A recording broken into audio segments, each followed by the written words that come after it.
आकाशवाणी जम्मू है। बडलै खबरें च तुंदा स्वागत। पैह्ले खास खबरें कन्नै मैं विजय बजाज।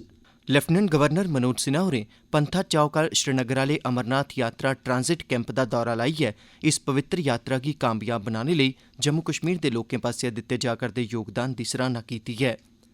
सख्त सुरक्षा बंदोबस्तें हेठ जम्मू दे भगवती नगर थमां अज्ज 7276 अमरनाथ श्रद्धालुएं दा जत्था कश्मीर लेई रवाना होआ। 51,000 शा मते श्रद्धालुएं बाबा बर्फानी दे दर्शन करी लैते दे न। यात्रा व्यवस्थित तरीके कन्नै जारी ऐ। प्रधानमंत्री नरेंद्र मोदी होर अज्ज गुजरात दे गांधीनगर च डिजिटल इंडिया सप्ताह 2022 दा उद्घाटन करङन ते गृहमंत्री अमित शाह होर अज्ज नमीं दिल्ली च 100वें अंतर्राष्ट्रीय सहकारिता दिवस आह्ले समारोह च हिस्सा लैङन। खबरें दी तफसील कन्नै श्रुति खजूरिया। उपराज्यपाल मनोज सिन्हा होरें कल पंथा चौक श्रीनगर च श्री अमरनाथ जी दी यात्रा आह्ले ट्रांजिट कैंप दा दौरा कीता ते श्री अमरनाथ जी दे श्रद्धालुएं कन्नै गल्लबात बी कीती। लेफ्टिनेंट गवर्नर होरें दित्ती जा'रदी सुविधाएं बारै पुच्छेआ पछाया ते यात्रिएं गी शुभकामनां दित्तियां। मगरा मीडिया कन्नै गल्ल करदे होई उपराज्यपाल होरें आखेआ, जम्मू कश्मीर के लोगों ने, जम्मू कश्मीर के प्रशासन ने मिलकर के इस यात्रा का आयोजन किया है और मुझे लगता है कि इस मेहनत से प्रशासन के लोग और खासतौर से जम्मू कश्मीर की आवाम पूरी यात्रा से जुड़ी है, वो निश्चित रूप से सराहनीय है। यात्रा अच्छे ढंग से चल रही है और जिस तरह से यहाँ की आवाम ने स्वागत किया वो मैंने यहाँ की परंपरा रही है और मुझे लगता है कि लोगों ने उस परंपरा में बढ़ चढ़ करके हिस्सा लिया। हम लोग कोशिश कर रहे हैं कि श्रद्धालुओं पर विशेष रूप से फोकस रखा जाए। देश का सामान्य आदमी जो आस्था के चलते आता है उसको कोई असुविधा न हो, ये हमारा मुख्य रूप से केंद्र बिंदु। सख्त सुरक्षा बंदोबस्त हेठ भगवती नगर जम्मू आह्ले आधार शिविर थमां 7276 श्रद्धालुएं दा नमां जत्था अगड़ी यात्रा लेई पहलगाम ते नूनवन लेई रवाना होआ। भगवती नगर आह्ले आधार शिविर जम्मू दे नोडल अफसर मताबक इस जत्थे च 5866 मर्द, 1206 महिला, 22 बच्चे, 173 साधु ते 9 साधवियां शामिल हियां। 332 गड्डिएं दे काफले च सोआरे जत्था घाटी लेई रवाना होआ। अज्ज आह्ले जत्थे गी रलाइयै अजें तगर जम्मू आह्ले आधार शिविर थमां 40,158 श्रद्धालु अमरनाथ जी दी यात्रा लेई इत्थुआं रवाना होई चुके दे न। यात्रा सरबंधी पुलस नियंत्रण कक्ष मताबक कल संझा तगर 49,000 श्रद्धालुएं पवित्र गुफा च मत्था टेकेआ। यात्रा पहलगाम ते बालताल आह्ले रस्ते पर सुचारू ढंगै सिर जारी ऐ। म्युनिसिपल काउंसिल रामबन दी प्रधान सुनीता सुम्बरिया होरें कल रामबन कस्बे च खास तौर पर लंगर आह्लिएं थाह्रें ते जिला प्रशासन पास्सेआ बनाए गेदे अमरनाथ श्रद्धालुएं दे रौह्ने बौह्ने लेई बनाए गेदे केन्द्रें च साफ सफाई सरबंधी कम्में दा निरीक्षण कीता।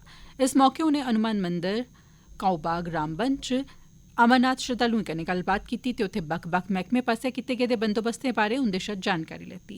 उनें सब्भनें यात्रिएं दी मंगल यात्रा दी कामना कीती ते उनेंगी आखेआ जे ओह् उंदी सुरक्षा लेई जारी दिशा निर्देशें दी पूरी चाल्ली पालमा यकीनी बनान। रामबन म्युनिसिपल काउंसिल दे काउंसलर राजकुमार होर बी ते होर दुए केईं मन्ने परमन्ने दे बसनीक बी इस मौके पर उत्थे मौजूद हे।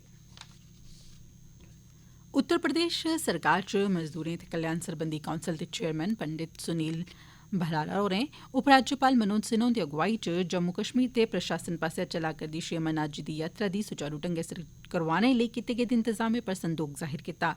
उनें उपराज्यपाल हुंदी दिली धन्नवाद कीता ते श्रद्धालुएं गी बेहतर संभव सुविधा उपलब्ध करोआने ते इंतजामें लेई उंदे पर संदोख बी जाहिर कीता।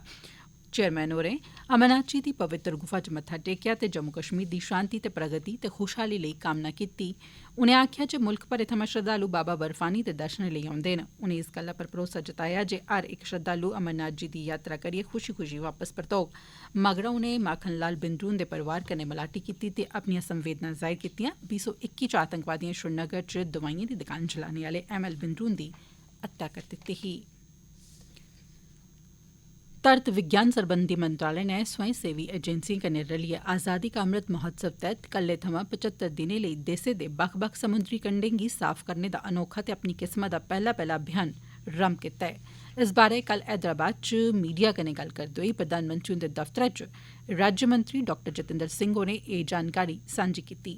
उनें आखेआ जे 75 दिनें दे इस अभियान दौरान समुद्री कंढें दी साफ सफाई ते उंदी खूबसूरती बधाने बक्खी ध्यान केंद्रित कीता जाग ते एह् अभियान 17 सितंबर तक्कर जारी रौह्ग, जिस दिन समुद्री कंढें दी साफ सफाई सरबंधी अंतर्राष्ट्रीय ध्याड़ा होने दे कन्नो कन्नी प्रधानमंत्री नरेंद्र मोदी हुंदा जन्म ध्याड़ा बी ऐ। डॉ जितेंद्र सिंह होरें आखेआ जे भारत कश 7000 किलोमीटर शा लम्मी तटीय रेखा ऐ ते एह्दे च दुनिया भर च किश सब्भनें शा बड्डे समुद्री कंढे जि'यां चेन्नई दा मरीन बीच ते सब्भनें शा लोकप्रिय सैलानी थाह्र गोवा बीच बी शामिल ऐ। उनें आखेआ जे अभियान स्वच्छता अभियान दे इक विस्तार आह्ला लेखा ऐ जिसी प्रधानमंत्री नरेंद्र मोदी होरें शुरू करोआया हा। एह् खबरां तुस आकाशवाणी जम्मू परा सुना'रदे ओ। आजादी का अमृत महोत्सव। आकाशवाणी दा क्षेत्रीय समाचार एकांश जम्मू यूनिवर्सिटी दे डिपार्टमेंट ऑफ स्टूडेंट्स वेलफेयर दे सहयोग कन्नै पेश करदा है आजादी का Amrit Mahotsav quiz India at 75। श्रोताओ, अज्जै दा सवाल है, मुल्खा दे पैह्ले परमवीर चक्र विजेता दा नां दस्सो। एह्दा जवाब तुस साढ़े ईमेल एड्रेस india75quiz@gmail.com उप्पर भेजी सकदे हो। स्हेई जवाब भेजने आह्ले श्रोताएं चा पर्ची राहें ताल करियै 3 जेतू चुने जाङन, जिंदे नाएं दा ऐलान कल साढ़े इस्से बुलेटिन च कीता जाग। जवाब दे कन्नै अपना पूरा पता लिखना ना भुल्लेओ तां जे तुंदे सर्टिफिकेट डाकै राहें तुंदे घरें तगर पुजाए जाई सकन।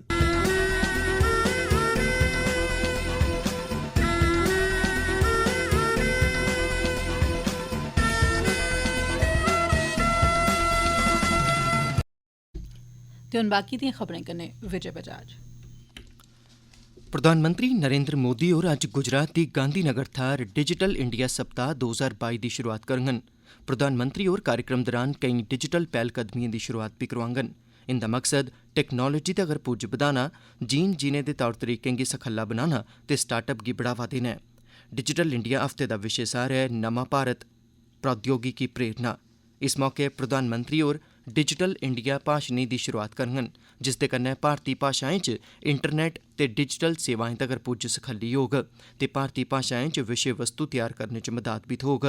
प्रधानमंत्री होर देसै दे दूई ते त्री श्रेणी दे शैह्रें च स्टार्टअप्स दी सहायता ते उनेंगी कामयाब बनाने आस्तै इक राष्ट्रीय टेक्नोलोजी स्टार्टअप मंच डिजिटल इंडिया जेनेसिस दी बी शुरुआत करङन। इस योजना आस्तै कुल 750 करोड़ रपे दी रकम तय कीती गेई है। प्रधानमंत्री होर इंडिया स्टैक ग्लोबल दी बी शुरुआत करोआङन। केंद्री गृहमंत्री अमित शाह होर अज्ज नमीं दिल्ली च 100वें अंतर्राष्ट्रीय सहकारिता दिवस आह्ले समारोह च मुक्ख परौह्ने होङन। इस ध्याड़े दा विशे सार है सहकारिता इक बेहतर दुनिया दा निर्माण करदी है।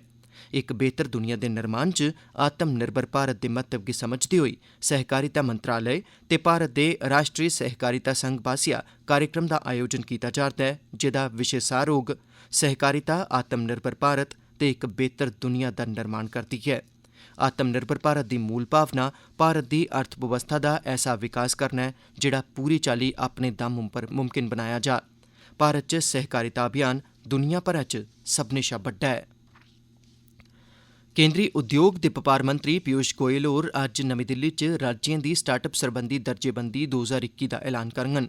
उद्योगें ते अंदरूनी बपार गी बढ़ावा देने सरबंधी विभाग नै भारत च सेहतमंद मुकाबलेबाजी ते सहकारी संघवाद गी बढ़ावा देने दे मकसद कन्नै राज्यें दी स्टार्टअप दर्जेबंदी दे 3 संस्करण दा आयोजन कीता।